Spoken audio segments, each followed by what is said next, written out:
सभी भागवत प्रेमियों को राधे राधे। आइए आज हम लोग भागवत कथा का पुनः श्रवण करते हैं। इस अध्याय में हम देखेंगे इस एपिसोड में कि भगवान विष्णु शिव जी का संकट मोचन के रूप में आगे आए, क्योंकि भगवान शंकर पर भी एक बार संकट आ गया था। आप कहेंगे कौन सा संकट आ गया भाई, भगवान के ऊपर कौन सा संकट आ गया। इसी क्रम में यह कथा है, आप इसका श्रवण करें और दूसरों को भी सुना दें। और मेरा यह प्रयास अगर आपको अच्छा लगे तो आप लाइक सब्सक्राइब जरूर कीजिएगा, ताकि ये अधिक से अधिक लोगों तक पहुँचे और उसको लाभ दे। कथा सुनाने के क्रम में परीक्षित जी ने सुखदेव परमहंस जी से पूछा कि भगवान शंकर त्यागी हैं, उनको रहने का भी घर नहीं है, लेकिन उनके भक्त जो होते हैं वे बड़े साधन संपन्न होते हैं। वास्तव में ऐसा देखा जाता है कि उन्हीं का भक्त रावण था, इतना संपन्न था, ऐसा दिखाई देता है ऊपर से। और भगवान विष्णु स्वयं लक्ष्मी के पति हैं। इसको खूब ठीक से सुनिएगा, ये बड़ा गूढ़ रहस्य है। लक्ष्मी के पति हैं, लेकिन उनके जो भक्त होते हैं वे अधिकांशतः संपन्न नहीं होते हैं, ऐसा देखा जाता है। तो ये बड़ी आश्चर्य की बात है, ऐसा क्यों होता है। इसका जवाब सुखदेव परमहंस जी ने दिया कि परीक्षित, शिव जी सदा अपनी शक्ति से युक्त रहते हैं। वे सत्व आदि गुणों से युक्त तथा अहंकार के अधिष्ठाता है। अहंकार के 3 भेद हैं, वैकारिक, तेजस और तामस। ये अहंकार के भेद होते हैं। त्रिविध अहंकार से 16 विकार हुए, 10 इंद्रियां, 5 महाभूत और 1 मन। अतः इन सबके अधिष्ठात्री देवताओं में से किसी एक की उपासना करने पर समस्त ऐश्वर्यों की प्राप्ति हो जाती है। परंतु परीक्षित, भगवान श्री हरि तो प्रकृति से परे स्वयं पुरुषोत्तम एवं प्राकृत गुण रहित हैं। भगवान त्रिगुणातीत हैं। भगवान विष्णु वे सर्वज्ञ तथा सबके अंतःकरणों के साक्षी हैं। जो उनका भजन करता है वह स्वयं गुणातीत हो जाता है। जब मनुष्य गुणातीत हो जाएगा तो फिर उसको संसार की आसक्ति से क्या मतलब, वो संसार में आसक्त हो नहीं सकता है। तीनों गुण उसे प्रभावित नहीं कर सकते हैं। तो भजन करने वाला स्वयं गुणातीत हो जाता है, जो भगवान श्री हरि की भजन करता है, विष्णु के भजन करता है। और इस क्रम में उन्होंने बताया कि भगवान श्री कृष्ण ने कहा था राजा युधिष्ठिर से, इस प्रसंग का उन्होंने वर्णन किया।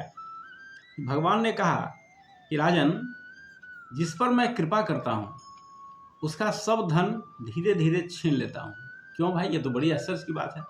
तो फिर भगवान विष्णु की पूजा कैसे कोई करेगा, जो अनंत कोटि ब्रह्मांड नायक है, परमात्मा है, सारे जगत के सृजन करता है, उनका कोई ध्यान करे, पूजा करे और उसका धन छीन ले भगवान, तो आखिर कौन पूजा करेगा उनका।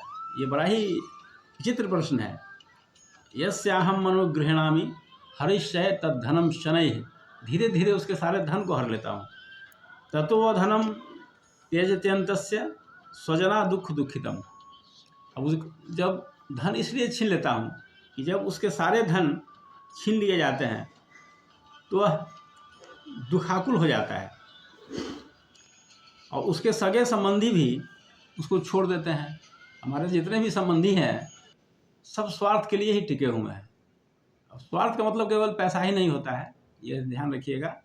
ये कोई किसी न किसी स्वार्थ के चलते ही संबंधी हैं हमारे, जो भी हैं। अगर बिल्कुल स्वार्थ शून्य हो जाए, अगर किसी को आशा हो कि हमसे कोई किसी तरह का कोई स्वार्थ नहीं है, तो वे हमें छोड़ देते हैं। यही संसार का नियम है। इस ठोस सत्य को, कटु सत्य को लोग जल्दी स्वीकार नहीं करते हैं, और जब पाला पड़ जाता है तब समझ में आता है कि मैंने शास्त्र का अध्ययन नहीं किया। तो ये स्थिति होती है। दुख में उसको सब छोड़ देते हैं। फिर वह धन के लिए उद्योग करने लगता है, और धन प्राप्ति के लिए उस प्रयास को भी मैं विफल कर देता हूँ। देखिए कितना सताते हैं भगवान अपना भक्त बनाने के लिए। इस प्रकार बार बार असफल होने के कारण जब धन कमाने से उसका मन विरक्त हो जाता है, उसे दुख समझकर वह उधर से अपना मुंह मोड़ लेता है और तब मेरे प्रेमी भक्तों का आश्रय लेकर उनसे मेल जोल करता है। जब समझता है कि अब धन आने के सारे रास्ते बंद हो गए, तब वह भगवान और उनके भक्तों के शरण में जाता है। जो भगवान का लक्ष्य है, जो जीवन का लक्ष्य है, भगवत प्राप्ति करना, तो संसार से जब आकर्षण खत्म हो जाता है, तब वह भक्तों के आश्रय में जाता है। तब मैं उस पर अपनी अहेतुकी कृपा की वर्षा करता हूँ। अहेतुकी कृपा, बिना किसी कारण का कृपा। मेरी कृपा से उसे परम सूक्ष्म अनंत सच्चिदानंद स्वरूप ब्रह्म की प्राप्ति हो जाती है। इस प्रकार मेरी प्रसन्नता, मेरी आराधना बहुत कठिन है। इसी से साधारण लोग मुझे छोड़कर मेरे ही दूसरे ही रूप अन्य देवताओं की आराधना करते हैं। हम लोग सुने होंगे कि अधिकांश राक्षस लोग धन संपदा के लिए, शक्ति के लिए भगवान शंकर की पूजा करते हैं और ब्रह्मा की पूजा करते हैं। रावण ने भी ब्रह्मा जी से ही वरदान लिया था, शंकर जी से भी वरदान लिया था। इस प्रकार ऐसे अनेक राक्षस हुए हैं कि जिन्होंने भगवान शंकर से और ब्रह्मा जी से वरदान लिए और उस वरदान का दुरुपयोग किया। इसी क्रम में यहाँ एक असुर का वर्णन है, विकासुर का। बड़ी रोचक कथा है, इसका हम श्रवण कराएंगे आपको कि कैसे भगवान आशुतोष, भगवान शिव को आशुतोष कहा जाता है। भगवान शंकर के मंदिरों में जितनी भीड़ होती है, उतनी भीड़ भगवान विष्णु के मंदिर में नहीं होती है। आज भी देख सकते हैं आप, क्योंकि सबके मन में है ये बात कि भगवान शिव आशुतोष हैं, जल्दी प्रसन्न हो जाते हैं। तो सब कोई भगवान शंकर के मंदिर में जल चढ़ाते हैं जाकर के, केवल कुछ पाने के लिए। ये आशुतोष हैं, जल्दी प्रसन्न हो जाएंगे, हमको वरदान दे देंगे। और यही हाल ब्रह्मा जी का भी है। राक्षस लोग भी ब्रह्मा जी की तपस्या करते हैं, उनको प्रसन्न करते हैं। यही सब स्थिति है। हिरण्यकश्यपु को जब वरदान दिया था ब्रह्मा जी ने, और इस वरदान का उसने दुरुपयोग किया था, तो प्रहलाद की रक्षा करने के क्रम में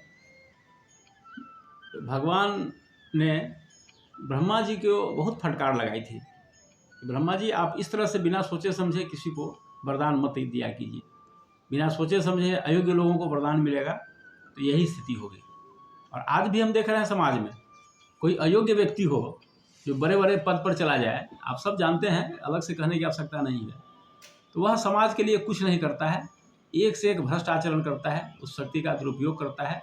भले बाद में उसका विनाश हो जाए, वो खुद जेल चला जाता है, उसकी सारी संपत्ति सरकार सीज कर लेती है।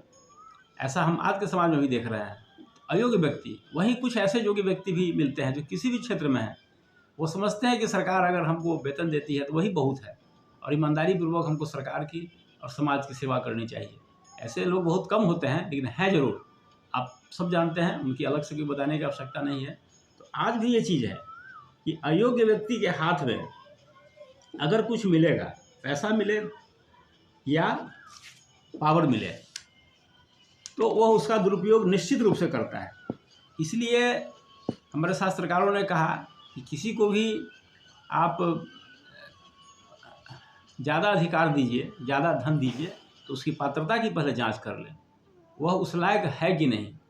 अगर बिना योग्यता के किसी को धन मिल जाए, किसी को अधिकार मिल जाए, तो वह निश्चित रूप से उसका दुरुपयोग करेगा। और उनको आधुनिक शब्दों में अगर हिरण्यकश्यपु कहा जाए, हिरण्याक्ष कहा जाए, वृकासुर कहा जाए, तो इसमें कोई हर्ज नहीं है। वे नए रंग रूप में राक्षसी हैं, असुर ही हैं हमारे समाज में, जो हमारे समाज की स्थिति को खराब कर रहा है। इसलिए हमारे शास्त्रों ने कहा कि संसार भर के जो श्रेष्ठ पुरुष हैं एक हो जाएं। क्रीडमंतो विश्वार्यम, सारे संसार के श्रेष्ठ पुरुष एक हो जाओ, तब धरती पर सुख शांति आएगी, नहीं तो फिर सारे प्रयास बेकार हो जाएंगे। अगले रोज आपको हम वृकासुर की कथा सुनाएंगे, बड़ी रोचक कथा है, और आप सब उसका श्रवण करेंगे। धन्यवाद।